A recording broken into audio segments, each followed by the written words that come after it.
주신 은혜에 감사하는 5분 묵상입니다. 오늘 말씀은 열왕기상 5장 7절에서 12절로 말씀이 성취되면 이방 왕도 하나님을 높인다는 제목으로 은혜를 나누도록 하겠습니다.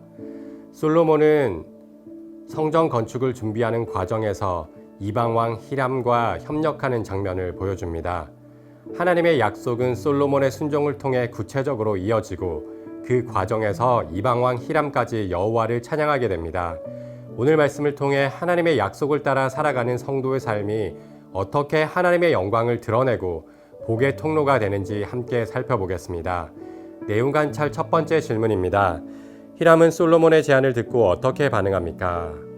솔로몬은 성전 건축을 위해 두로왕 히람에게 레바논 백향목과 벌목할 일꾼을 요청하였습니다. 그러자 7절을 보면 히람은 기뻐하였는데 크게 기뻐하였습니다. 그리고 여호와 하나님을 찬양하며 하나님께서 다윗에게 이처럼 지혜로운 아들을 주신 것을 칭송합니다. 이방 두로왕이 이스라엘의 하나님을 찬양하는 놀라운 장면입니다. 히람은 왜 이렇게 크게 기뻐했을까요? 단순히 이스라엘과 무역을 하게 되어 좋은 거래를 하게 되었기 때문만은 아닙니다. 히람은 평생에 다윗을 사랑하였기에 그의 아들 솔로몬과도 좋은 관계를 이어가게 된 것을 기뻐한 것입니다. 또한 다윗의 평생 소원이었던 성전 건축이 마침내 그의 아들 솔로몬을 통해 시작된 것을 보며 기뻐한 것입니다. 무엇보다 히람은 이 모든 역사를 주관하고 계신 살아계신 여호와 하나님을 바라보았기에 단지 솔로몬을 칭찬하는 것에서 그치지 않고 여호와 하나님을 찬송한 것입니다. 두 번째 질문입니다. 히람과 솔로몬 사이에 맺어진 조약의 구체적인 내용은 무엇입니까? 8절에서 11절 말씀을 보면 히람은 솔로몬의 요청을 그대로 받아들입니다. 레바논에서 백향목과 잣나무를 베어 뗏목으로 엮어 바다로 운반하여 솔로몬이 정한 곳으로 보내주었습니다. 대신 히람은 솔로몬으로부터 밀 2만 고르와 맑은 기름 20고르를 공급받았습니다. 솔로몬은 성전 건축이 하나님의 약속이기 때문에 아무것도 하지 않고 그냥 가만히 있지 않았습니다.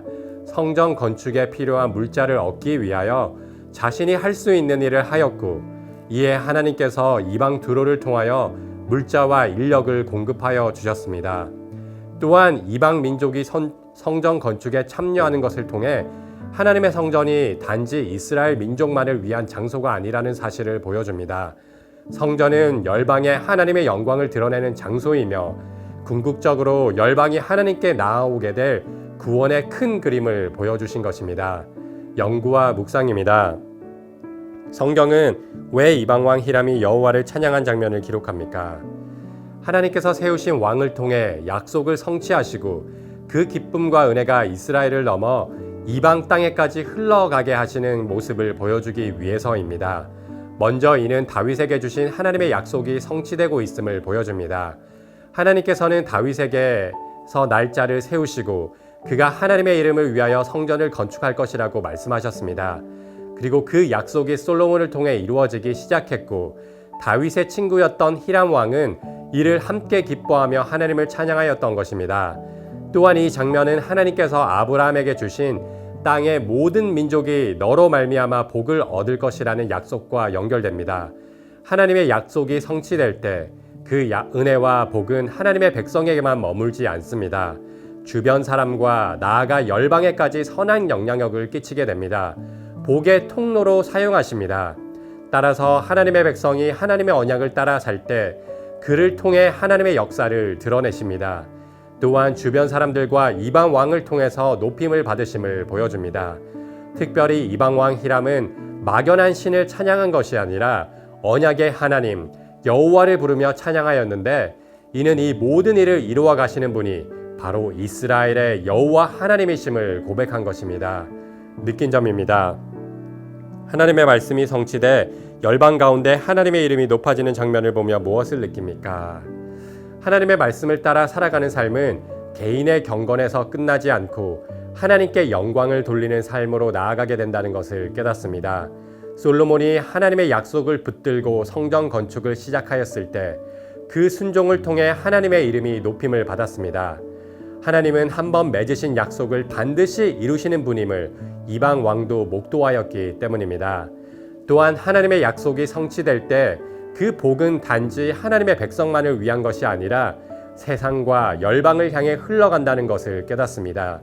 빛이 어둠을 몰아내듯 하나님의 백성이 거하는 곳에 하나님의 은혜가 흘러가고 샬롬이 깃듭니다. 그런 하나님의 돌보심과 일하심을 보고 사람들이 하나님을 찬양하게 되는 것입니다. 나아가 이방왕 히람이 성전 건축에 간접적으로 참여하고 여호와를 찬양하는 모습은 이후 참된 성전 대신 예수 그리스도 안에서 열방이 하나님께 나오게 될 것을 바라보게 합니다.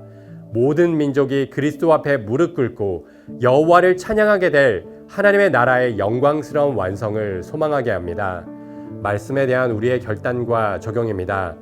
우리 신앙은 개인의 영적 만족이나 경건만을 위한 것이 아닙니다. 하나님께서 베푸신 은혜는 내 잔을 채우는 데서 그치는 은혜가 아닙니다. 그 은혜는 내 잔이 차고 넘쳐 이웃과 세상에 흘러가는 은혜입니다. 하나님은 이웃을 섬기며 사랑하고 하나님의 복을 세상에 흘려보내는 통로로 우리를 부르셨기 때문입니다. 따라서 나의 유익만을 구하는 것을 넘어 이웃과 내가 속한 공동체의 유익을 구하여야 합니다. 솔로몬과 히람이 성전 건축이라는 하나님의 일을 위해 서로의 필요를 채우며 함께 협력했던 것처럼 우리도 가정과 일터와 교회에서 서로의 유익을 구하여야 합니다. 때로는 약속을 지키고 정직하게 사는 것이 손해보는 것 같고 어리석게 보일 수도 있습니다. 그러나 하나님의 백성은 눈앞의 유익보다 하나님의 말씀을 붙들고 정직하고 신실하게 살아야 합니다. 또한 솔로몬을 비롯한 믿음의 선진들이 하나님의 말씀을 붙들고 순종했을 때 하나님께서 그들의 삶을 통해 영광 받으셨습니다. 우리도 우리가 속한 모든 자리에서 하나님의 뜻이 이 땅에서 이루어지도록 살아야 합니다.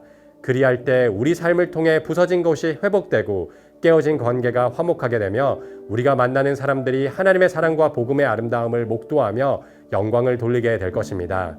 오늘 하루도 말씀을 따라 살아갈 때 우리 삶을 통해 하나님의 은혜가 흘러가고 하나님의 이름이 높아지는 복이 가득하길 소망합니다. 이 시간 함께 합심하여 기도하겠습니다.